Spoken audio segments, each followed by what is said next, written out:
Hello everyone, welcome to solution hub. आज हम Indian history को स्टार्ट करने जा रहे हैं आज की सीरीज़ में, और हमारा पहला टॉपिक रहेगा इसमें इतिहास का परिचय। हम बेसिक हिस्ट्री से स्टार्ट करेंगे कि इतिहास में क्या क्या चीज़ें आती हैं, और धीरे धीरे हम सिंधु घाटी से होते हुए सभी काल को पूरा करते हुए इतिहास को पूरा करेंगे। तो जानते हैं इतिहास के बारे में। इतिहास क्या है? तो इतिहास के बारे में जानेंगे। इतिहास में क्या क्या चीज़ें आती हैं, जैसे समस्त ऐसी घटनाएं हैं जो मानव जीवन को प्रभावित करें। अब मानव जीवन को किस तरह से प्रभावित करेंगी? जैसे कोई काल आ गया, जैसे अभी वह हाल ही में 2-3 साल पहले कोरोना काल आया था, जिस वजह से पूरा का पूरा मानव जीवन रुक गया था। एक बार के लिए सारी की सारी चीज़ें रुक गई थी। तो ऐसी कोई घटना जो मानव जीवन को प्रभावित करेगी, वो इतिहास में हम इंक्लूड करेंगे। उसके अलावा हम क्या इंक्लूड करेंगे? समस्त ऐसी घटनाएं जो भौगोलिक जीवन को प्रभावित करें। भौगोलिक जीवन को कैसे? जैसे कोई भूकंप है, आपदा है, कोई सुनामी आ गई कहीं पर, तो ये सारी चीज़ें जो है वो भौगोलिक जीवन पर, भूगोल पर पूरी तरह से प्रभाव डालती हैं। जैसे भूकंप आ गया तो कहीं पर कोई जगह धंस गई, या फिर जैसे इंडिया जो है वो एशिया में मिला था जब आकर अफ्रीका से अलग होकर, तो हिमालयन रेंजेस, हिमालय पर्वत जो है वो ऊपर की तरफ उठ गए थे।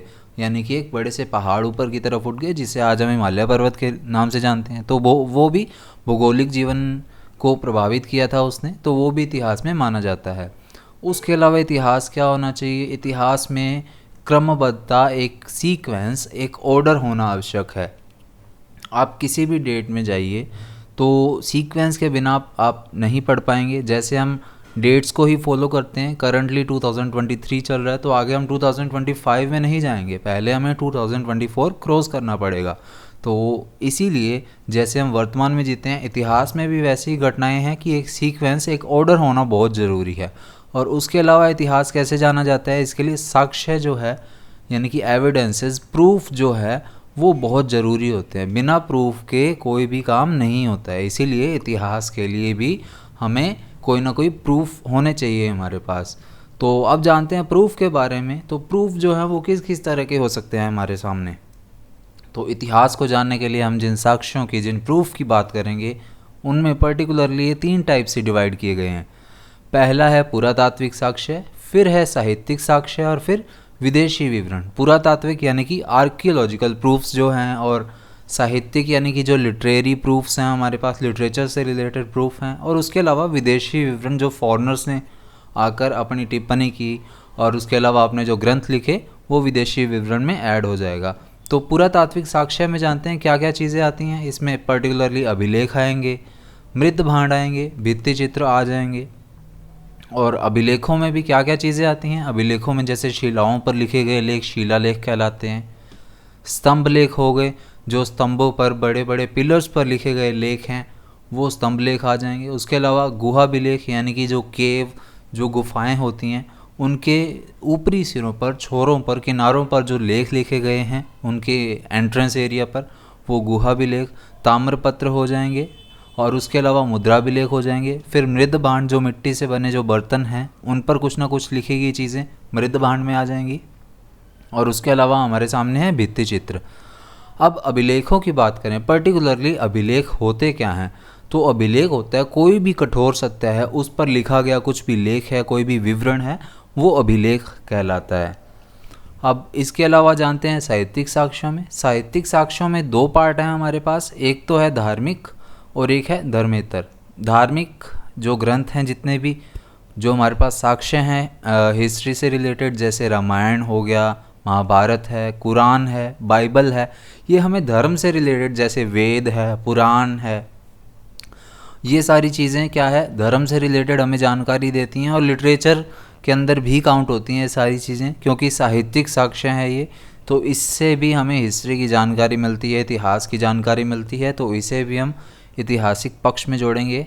और उसके अलावा धर्मेतर, यानी कि जो धर्म के अलावा, धर्म से जो अलग लिखे गए जितने भी ग्रंथ हैं, वो भी साहित्यिक साक्ष्यों में काउंट होंगे। जैसे कौटिल्य का अर्थशास्त्र काफ़ी फेमस है, जो कौटिल्य ने लिखा। उसके अलावा कलहण जी ने राजतरंगिणी ग्रंथ लिखा, ये भी काफ़ी फेमस है। कलहण की राजतरंगिणी की बात करें तो ये भारत का पहला ऐसा ऐतिहासिक ग्रंथ है जिसमें कि हमें कश्मीर का विवरण मिलता है, कश्मीर की जानकारी मिलती है। तो इस तरह से भी ये हमारे लिए इम्पोर्टेंट है। तो ये धर्मेतर में जो दो एग्जांपल लिए हैं ये हमारे लिए काफ़ी इम्पोर्टेंट हैं। उसके अलावा धार्मिक का तो हमें ध्यान रह ही जाता है। फिर है विदेशी विवरण, यानी कि जो फॉरेनर्स आए उन्होंने यहाँ पर इंडिया में जो जो चीज़ें देखी, भारत में जो जो चीज़ें देखी हैं, उसके आधार पर हमारे सामने जो भी चीज़ें ये लेकर आए हैं जिन्हें हम आज भी पढ़ते आ रहे हैं, वो सारा विदेशी विवरण में काउंट होता है।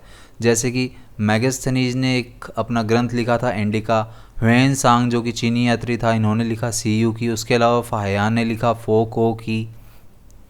तो ये तीन जो हैं ये भी हमारे लिए इम्पोर्टेंट हैं। इसमें क्वेश्चन इस तरह से भी बन सकते हैं कि किस तरह के या फिर कौन कौन सा जो है विदेशी विवरण में काउंट होता है, या पूछ लिया जाएगा फोको की जो है वो किसका ग्रंथ है, किसने लिखा है, या फिर ये साक्ष्यों में कौन से साक्ष्य में गिना जाता है, साहित्यिक में, पुरातात्विक में, या फिर विदेशी विवरण में। तो हमें वहाँ पर फाहियान का जो फोको की ग्रंथ है तो विदेशी विवरण में काउंट किया जाएगा। अब बढ़ते हैं आगे की तरफ, इतिहास के बारे में जानते हैं। तो इतिहास जो है ये तीन वर्ड्स के जॉइंट से बना है, तीन शब्दों के मेल से बना है। वो तीन शब्द कौन से हैं? इति, है और आस। इन तीन शब्दों के मेल से बना है। अब पर्टिकुलरली ये वर्ड अलग भी किए गए हैं, तो इनका अलग अलग में क्या मीनिंग है? तो इति का मीनिंग है इस तरह से या इस प्रकार, और है का मीनिंग है वास्तव में या फिर निश्चित रूप से या निश्चय ही, और आस का क्या मीनिंग है? किसी घटना का घटित होना। तो अगर इसकी परिभाषा हम जोड़ें इन सभी को मिलाकर तो क्या बनती है कि इस प्रकार या इस तरह से वास्तव में निश्चित रूप से ही किसी घटना का घटित होना। तो ये क्या कहलाएगा? हमारे लिए इतिहास कहलाएगा।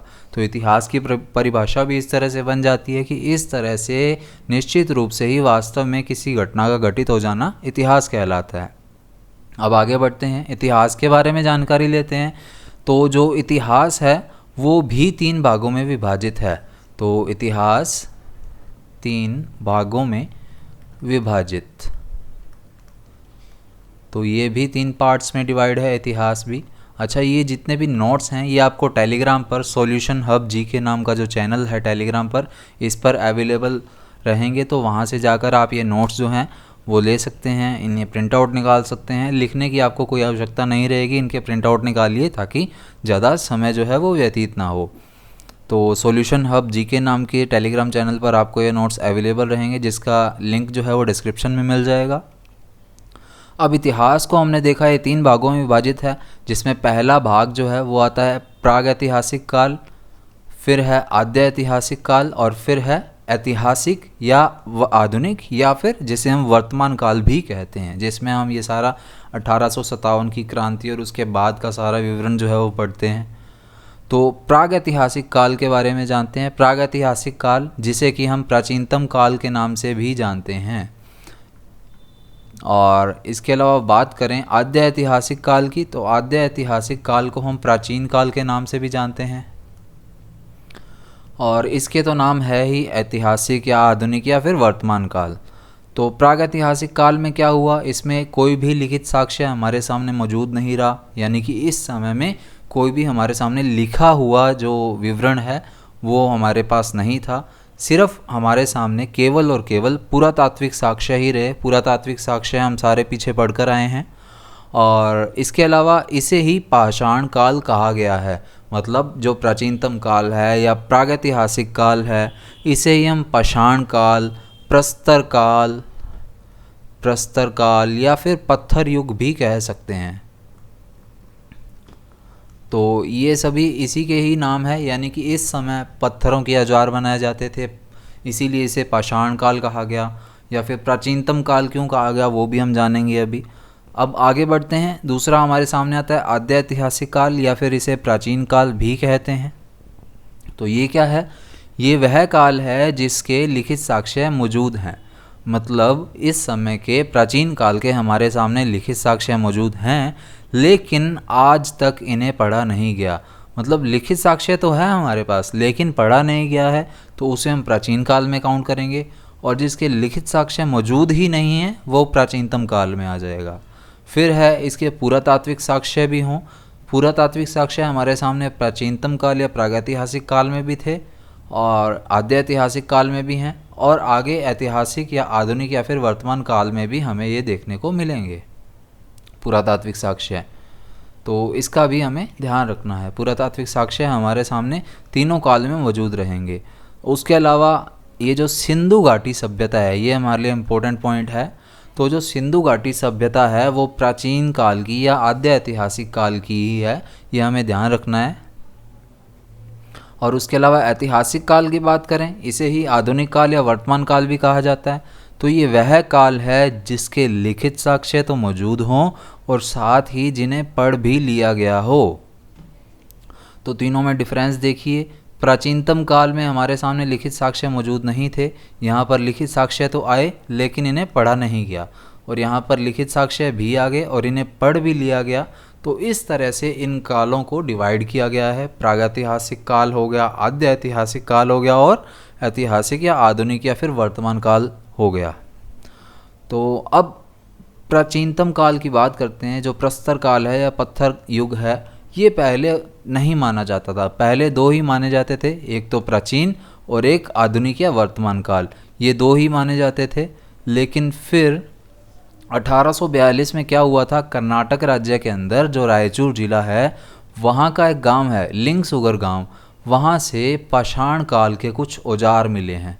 यानी कि कुछ ऐसे औजार मिले जो पत्थर से बने हुए थे, प्रस्तर से बने हुए थे, उन्हें पाषाण कालीन कहा गया। और उसी के आधार पर जो है इसका विवरण किया गया। फिर चेक किया गया पहले तो कि प्राचीन काल में क्या ऐसे सिंधु घाटी सभ्यता के टाइम पर कुछ ऐसे औजार थे या नहीं थे। तो सिंधु घाटी जो प्रोटो हिस्टोरिक पीरियड कहलाता है, आद्य ऐतिहासिक काल, इस समय में प्रस्तर औजार के साक्ष्य नहीं मिले। प्रस्तर औजार के साक्ष्य मौजूद नहीं। तो आद्य ऐतिहासिक काल में तो ये प्रस्तर के औजार नहीं मिले, तो फिर एक नया काल बनाया गया जिसे प्राचीनतम काल या प्रागैतिहासिक काल कहा गया, जो प्राचीन काल से भी पहले का समय लेकर आता है। इसीलिए इसे प्रस्तर काल, प्राचीनतम काल, पाषाण काल या प्रागैतिहासिक काल कहा जाता है। तो इस तरह से इनका डिवाइडेशन है। तो ये इनका डिवाइडेशन हो गया। अब आगे की तरफ बढ़ते हैं, पाषाण काल की तरफ पर्टिकुलरली। तो हमने जैसे अभी जाना, ये तीन काल थे जिसमें एक प्रागैतिहासिक काल था, एक आद्य ऐतिहासिक काल था और एक आधुनिक काल था। ये तीन पार्ट्स में ही पूरी हमारी हिस्ट्री डिवाइड है, जिसमें से पहला पार्ट आता है हमारा प्रागैतिहासिक काल, जिसे पाषाण काल भी कहा जाता है। और पाषाण काल जो है, इसका शाब्दिक अर्थ की बात करें पाषाण काल की, तो पाषाण काल का शाब्दिक अर्थ है पत्थरों का युग। यानी कि इस समय में पत्थरों के औजार बनाए जाते थे, पत्थरों का युग, या फिर इसे स्टोन एज भी कहा जाता है। तो ये हमें ध्यान रखना है। और फिर हम डिवाइड करें इनको, तो इन्हें अध्ययन की स्थिति के आधार पर, अध्ययन की स्थिति के आधार पर तीन भागों में विभाजित किया गया है। तो जैसे हमने पीछे देखा, तो पीछे इतिहास जो है वो भी तीन भागों में डिवाइड था, जिसमें पहला पार्ट था प्रागैतिहासिक काल या पाषाण काल, और पाषाण काल जो है उसे भी फिर आगे तीन पार्ट्स में डिवाइड किया गया है। हम बेसिक सी इसमें जानकारी ले रहे हैं इतिहास के बारे में। तो उसमें पहला नाम आता है पुरा पाषाण काल, और फिर आता है मध्य पाषाण काल, और फिर अंतिम रूप से आता है नव पाषाण काल।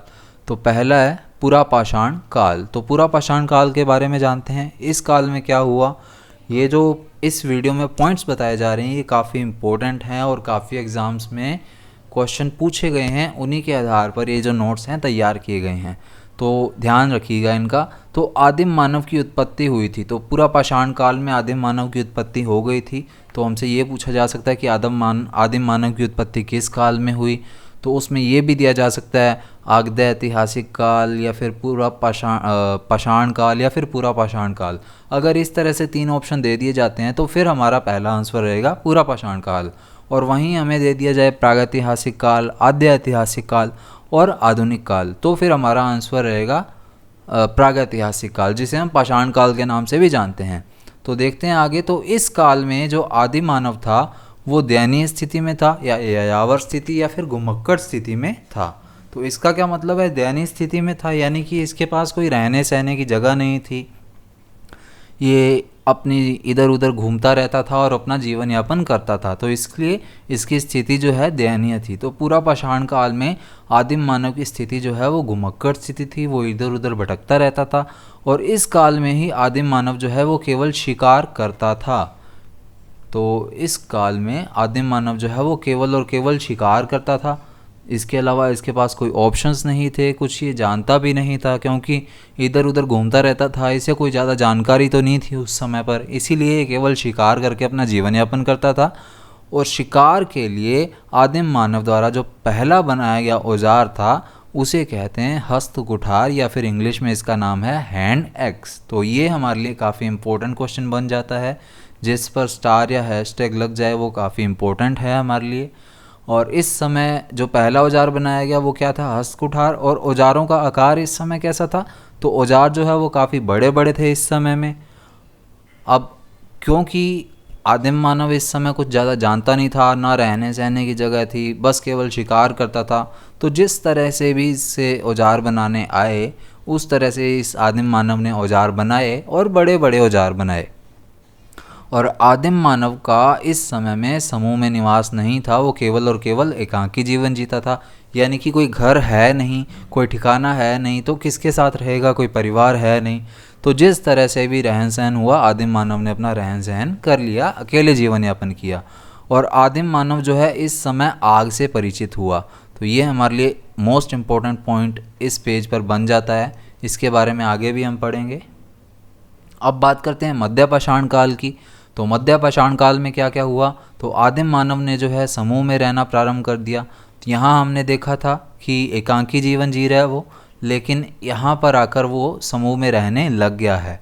यानी कि इसने समूह जो है वो समूह में रहना प्रारंभ कर दिया, शुरू कर दिया है लोगों के साथ घुल मिलकर। और इसी समय आदिम मानव ने जो है पशुपालन करना सीख लिया था, यानी कि पशुओं को पालना सीख लिया था, ताकि वो अपना खाना जो है वो अच्छे से बना सके, खाना जो है उसका अरेंजमेंट कर सके। इसके लिए आदिम मानव ने पशुपालन करना सीख लिया। और सबसे पहले जिस जानवर को इन्होंने पालतू बनाया वो था एक कुत्ता, या फिर इसे ही कहते हैं श्वान। तो ये क्वेश्चन आया हुआ है, इम्पोर्टेंट है इसीलिए। और आदिम मानव की बुद्धि का भी जो है विकास होने लग गया, क्योंकि पहले समूह में नहीं रहता था, अब समूह में भी रहने लग गया, पशुपालन करने लग गया, पालतू जानवर रख लिए। तो इस तरह से आदिम मानव की बुद्धि जो है वो बढ़ने लग गई धीरे धीरे, यानी कि थोड़ी बहुत अकल आने लग गई हम कह सकते हैं। और औजारों का जो आकार जो है वो इस समय छोटा हो गया था। पर्टिकुलरली इस समय के औजारों को एक नाम दिया गया सूक्ष्म पाषाण औजार, यानी कि इस समय के जो औजार थे वो सूक्ष्म हो गए, काफ़ी छोटे हो गए। और ये पाषाण काल के औजार थे, यानी कि प्रस्तर युग पत्थर युग के औजार थे, इसलिए इन्हें सूक्ष्म पाषाण औजार कहा गया। पर्टिकुलरली इसके लिए एक नाम भी दिया गया है मैक्रोलिथ्स। तो मैक्रोलिथ जो है सूक्ष्म पाषाण औजारों को कहा जाता है। क्वेश्चन आया हुआ है कि सूक्ष्म पाषाण औजार या फिर मैक्रोलिथ जो है वो कौन से काल में पाए गए। तो ऑप्शन अगर आते हैं पाषाण काल या फिर मध्य काल या फिर पूरा पाषाण काल, तो हमारा ऑप्शन हो जाएगा मध्य पाषाण काल। लेकिन ऑप्शन है पूरा पाषाण काल, नव पाषाण काल, पाषाण काल, फिर हमारा ऑप्शन जाएगा पाषाण काल में, क्योंकि मध्य पाषाण काल है नहीं लेकिन पाषाण काल हमारे पास ऑप्शन में है। तो मध्य पाषाण काल जो है पाषाण काल का ही पार्ट है, इसीलिए पाषाण काल हमारा सही हो जाएगा। उसके अलावा ये जो औजार थे छोटे हो गए, तो इनका आकार का साइज़ क्या रहा, तो 1 से 4 या 6 इंच तक के जो हैं हमारे सामने औजार जो हैं इस समय के मध्य पाषाण काल के औजार जो हैं मिले। और इसके अलावा बात करें नव पाषाण काल की, तो नव पाषाण काल में भी काफ़ी इंपॉर्टेंट चीज़ें हुई, जैसे कि आग का आविष्कार हुआ। आदिम मानव ने जो है आग का आविष्कार कर लिया था। तो क्वेश्चन आया हुआ है एक बार ये कि आदिम मानव ने आग का आविष्कार जो है वो कौन से काल में किया। तो हमने यहाँ पर पूरा पाषाण काल के लास्ट पॉइंट को पढ़ा कि आदिम मानव जो है यहाँ पर आग से परिचित हुआ। तो यहाँ पर ही कई लोग अपना दिमाग इस तरह से यूज़ कर लेते हैं कि आदिम मानव जो है आग से परिचित हो गया, यानी कि इसने आग का आविष्कार कर लिया। लेकिन यहाँ पर लैंग्वेज पर बिल्कुल जाना है, वर्ड्स का बिल्कुल ध्यान रखना है। पूरा पाषाण काल में आदिम मानव केवल और केवल आग से परिचित हुआ था, यानी कि उसने आग को देखा था, उसे समझ आया था कि हाँ इस तरह की भी कोई चीज़ होती है। लेकिन आदिम मानव ने आग का आविष्कार जो है वो नव पाषाण काल में किया था। ये हमारे लिए काफ़ी इम्पोर्टेंट पॉइंट है। उसके बाद आदिम मानव की जो है स्थायी बसावट जो है वो नवपाषाण काल में हो गई थी।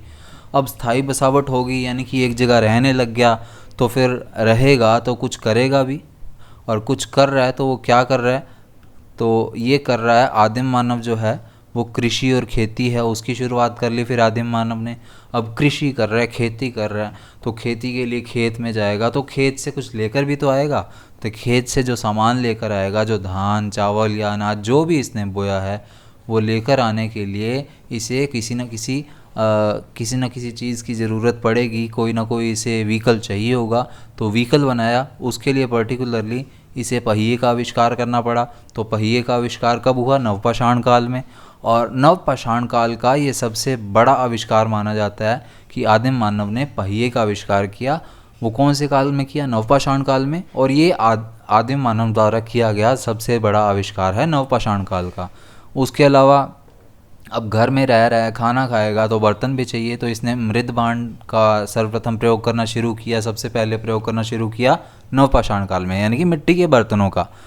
उसके अलावा अब रह रहा है, कुछ कर रहा है, तो कोई ना कोई चीज़ें भी चाहिए इसे। तो आदिम मानव द्वारा सबसे पहले जो है तांबे का प्रयोग किया गया।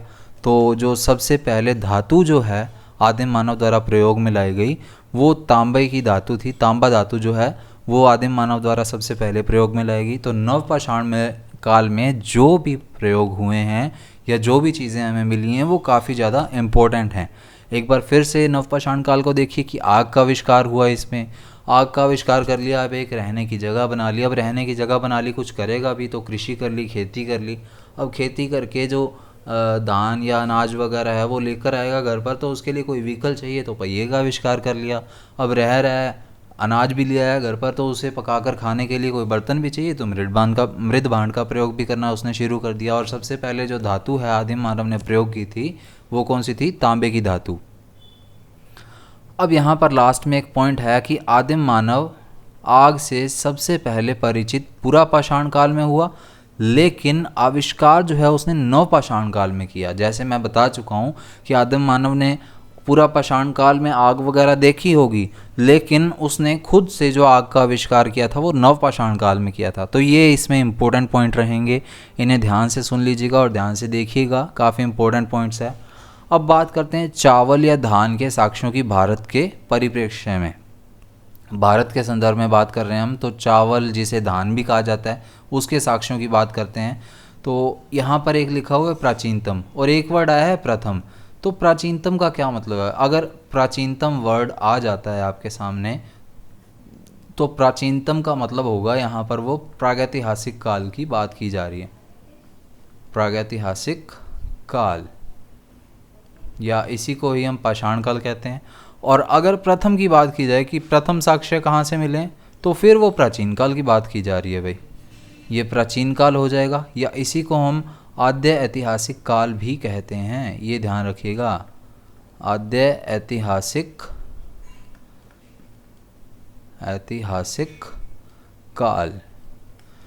तो ये चीज़ें आपको ध्यान रखनी है कि कौन से काल से पूछा जा रहा है। तो ये वर्ड्स का ही खेल है हिस्ट्री में पूरी तरह से। तो प्राचीनतम साक्ष्य पूछे हैं चावल के भारत के संदर्भ में, तो जो प्राचीनतम साक्ष्य हैं चावल के, यानी कि प्रागैतिहासिक काल में जो चावल है वो सबसे पहले कहाँ मिला, तो कोरली हवा नाम की जगह है, ये यूपी में उत्तर प्रदेश में है ये जगह। कोरली हवा नाम की का एक जगह है, वहाँ पर प्राचीनतम साक्ष्य यानी कि प्रागैतिहासिक काल या प्राचीनतम काल में चावल मिले थे। फिर चावल के प्रथम साक्ष्य की बात की जा रही है, तो चावल के पहले साक्ष्य यानी कि आद्य ऐतिहासिक काल में चावल सबसे पहले कहाँ मिला, तो वो मिला लोथल के अंदर। लोथल नाम की जगह है, ये गुजरात के अंदर है ये जगह, ये ध्यान रखनी है हमें।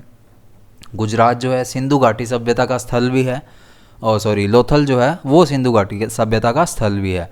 उसके अलावा जले हुए चावल के साक्ष्य है, तो जला हुआ चावल है, अब चावल जल गया है तो जलने के बाद वो काला हो जाएगा, और काला चावल कहाँ मिलेगा हमें? कालीबंगा के अंदर। अब कालीबंगा जो है वो भी सिंधु घाटी सभ्यता का स्थल है, ये हमें कहाँ पर मिलेगा, तो ये हनुमानगढ़ नाम का ज़िला है, हनुमानगढ़ ज़िला है राजस्थान के अंदर, वहाँ पर जो है कालीबंगा स्थल है। तो वहाँ पर जले हुए चावल के साक्ष्य मिले हैं। और दक्षिण भारत, ये तो तीनों उत्तर भारत के स्थल हो गए, क्योंकि यूपी, गुजरात, राजस्थान, ये उत्तर भारत के आ गए। तो दक्षिण भारत में भी तो कुछ ना कुछ होगा ना, लोग वहाँ भी तो रह रहे होंगे।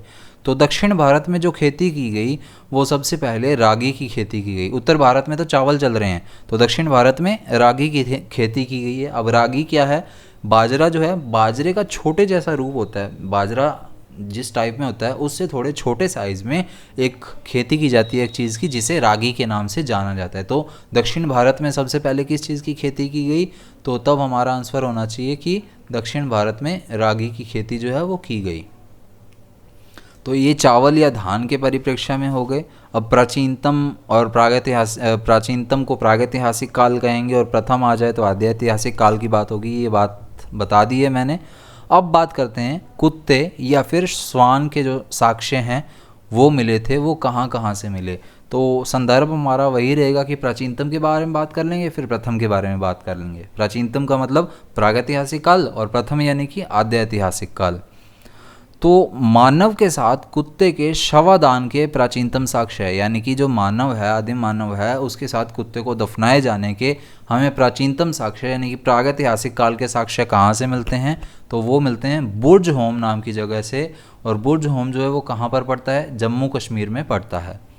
अब बुर्ज होम की बात करें तो बुर्ज होम के जो लोग हैं वो इस काल में गर्तावास में निवास करते थे। गर्तावास क्या होता है? यानी कि गर्त में, भूमि जो है यानी कि धरती जो है उसमें नीचे की तरफ खड्डा खोद कर जो है वो वहाँ पर लोग पहले रहा करते थे, ताकि वो ऊपर की गर्मी या ऊपर की ठंड से बच सकें किसी भी तरह। उसके अलावा बात करें तो मानव के साथ कुत्ते के शवादान के पहले साक्ष्य है, प्रथम साक्ष्य है। अब प्राचीनतम की बात होगी यानी कि प्रागैतिहासिक काल की बात होगी। अब बात कर रहे हैं पहले साक्ष्यों की यानी कि प्राचीन काल या फिर आद्य ऐतिहासिक काल। तो मानव के साथ कुत्ते को दफनाया गया, उसके पहले साक्ष्य यानी कि आद्य ऐतिहासिक काल के साक्ष्य कहाँ पर मिले हमें? तो वो मिले रोपड़, पंजाब के अंदर। अब ये रोपड़ जो है पंजाब में है, और ये सतलुज नदी के किनारे है। सतलुज नदी के किनारे, सतलुज नदी सिंधु जो नदी है या फिर इंडस रिवर जिसे हम कहते हैं उसकी सहायक नदी मानी जाती है, यानी कि आगे जाकर पाकिस्तान में डिवाइडेशन होता है इनका, तो ये सिंधु घाटी सभ्यता की सहायक नदी कह सकते हैं हम सतलुज नदी को। ये सतलुज नदी जो है ये राक्षस ताल नाम की जो रिवर है, लेक है सॉरी, राक्षस ताल, जो कि लेक मानसरोवर माउंट कैलाश के अंदर है, तिब्बत में माउंट कैलाश के पास, वहाँ से सतलुज नदी जो है उसकी स्टार्टिंग होती है। तो ये भी हमारे लिए एक खास पॉइंट रहेगा, इसे भी हमने ध्यान रखना है। अब आगे की तरफ बढ़ते हैं, हमारी बेसिक हिस्ट्री का आज लास्ट पेज है ये। तो प्राचीनतम कृषि के साक्ष्य। अब प्राचीनतम वर्ड आ गया यानी कि प्रागैतिहासिक काल की बात की जा रही है। तो प्रागैतिहासिक काल में जो कृषि के साक्ष्य हैं मिले हैं हमारे इंडिया के आसपास के एरिया में, तो वो है मेहरगढ़। मेहरगढ़ नाम की जगह है पाकिस्तान के अंदर, वहाँ पर प्राचीनतम कृषि के साक्ष्य मिले हैं। और जो स्थायी बसावट की मानव ने प्राचीनतम काल में यानी कि प्राचीनतम साक्ष्य हैं तो प्रागैतिहासिक काल में स्थायी बसावट की इंडिया के आसपास की जगह में, तो वो भी मेहरगढ़ पाकिस्तान ही है। तो ये हमारे लिए इम्पोर्टेंट हैं, ये सारे के सारे पॉइंट ही हमारे लिए इम्पोर्टेंट रहेंगे। उसके अलावा बात करते हैं भारतीय चित्रकला की। तो इंडियन जो ड्राइंग कल्चर है आर्ट का, उसमें प्राचीनतम साक्ष्य यानी कि प्रागैतिहासिक काल में भारत में चित्रकला कहाँ कहाँ हुई, कैसे हुई, तो उसके सबसे पहले साक्ष्य मिले हमें भीमबेटका नाम की जगह पर, जो कि एमपी मध्य प्रदेश के अंदर है। फिर अब प्राचीनतम की बात होगी तो पहले साक्ष्य भी मिलने चाहिए। तो पहले साक्ष्य हमें कहाँ पर मिल रहे हैं? मोहनजोदड़ो। मोहनजोदड़ो पाकिस्तान में हाल फिलहाल में। अब मोहनजोदड़ो हमारे लिए इम्पोर्टेंट है क्योंकि ये भी सिंधु घाटी सभ्यता का स्थल है। और मोहनजोदड़ो से ही बात करें हम तो मोहनजोदड़ो जो जगह है वहीं से हमें पशुपतिनाथ जी की मोहर मिली है, जो कि भारतीय चित्रकला का पहला उदाहरण माना जाता है। तो भारतीय चित्रकला का पहला उदाहरण किसे माना जा रहा है? पशुपतिनाथ की मोहर को। और ये मिली कहाँ से थी? मोहनजोदड़ो से। तो सिंधु घाटी सभ्यता के लिए भी ये हमारा इम्पोर्टेंट पॉइंट रहेगा, काफ़ी इम्पोर्टेंट है ये। अब बात करते हैं आगे। तो विश्व में सबसे पहले आदिम मानव की उत्पत्ति कहाँ हुई? तो दक्षिण अफ्रीका में, यानी कि हम इसे कह सकते हैं अफ्रीका महाद्वीप। तो अगर अफ्रीका महाद्वीप में इसकी उत्पत्ति हो रही है तो इसे कुछ नाम भी दिया जाएगा। तो इसमें जो मानव या आदिम मानव आया उसको क्या नाम दिया गया? तो ऑस्ट्रेलोपेथिक्स इसे नाम दिया गया, जो विश्व में सबसे पहले आदिम मानव की उत्पत्ति हुई और तो उसे नाम दिया गया ऑस्ट्रेलोपिथेकस। अब इस भारत के संदर्भ में बात कर लेते हैं। तो भारत में जो आदिम मानव का सबसे पहला साक्ष्य मिला है वो कहाँ मिला? शिवालिक क्षेत्र के अंदर। और शिवालिक क्षेत्र में जो आदिम मानव आया उसे क्या नाम दिया गया? तो उसे दिया गया रामापिथिक्स, क्योंकि भाई हम तो भारत में रहने वाले हैं, रामायण ग्रंथ हमारा सबसे पहला माना जाता है। राम जी के अवतार हैं, राम जी जो अवतार हैं विष्णु जी के, तो उन्हीं के नाम पर रख दिया गया रामापिथिक्स। तो ये भी हमारे लिए इम्पोर्टेंट रहेगा। स्टार और हैशटैग दोनों लगा दिए हैं, तो ये हमारे लिए इम्पोर्टेंट रहेगा। तो इसी के साथ हमारी आज की वीडियो यहीं समाप्त होती है। इसमें हमने बिल्कुल बेसिक से हिस्ट्री को स्टार्ट किया है। आगे आने वाली वीडियो में अब हम बात करेंगे आद्य ऐतिहासिक काल, जिसमें सबसे इम्पोर्टेंट रहेगा सिंधु घाटी सभ्यता। तो यानी कि हम नेक्स्ट वीडियो जो है उसमें सिंधु घाटी सभ्यता से शुरुआत करेंगे। तो मिलते हैं नेक्स्ट वीडियो में। इसकी जो पीडीएफ है उसके लिए मैंने आपको बता ही दिया है, सॉल्यूशन हब जीके नाम का चैनल है टेलीग्राम पर, वहाँ पर आपको इसकी जो पीडीएफ है मिल जाएगी। तो चैनल को सब्सक्राइब कीजिए और साथ ही साथ ये पीडीएफ जो है इसका प्रिंट आउट निकलवा लीजिए ताकि ज़्यादा आपको लिखना ना पड़े। तो मिलते हैं नेक्स्ट वीडियो में। जय हिंद।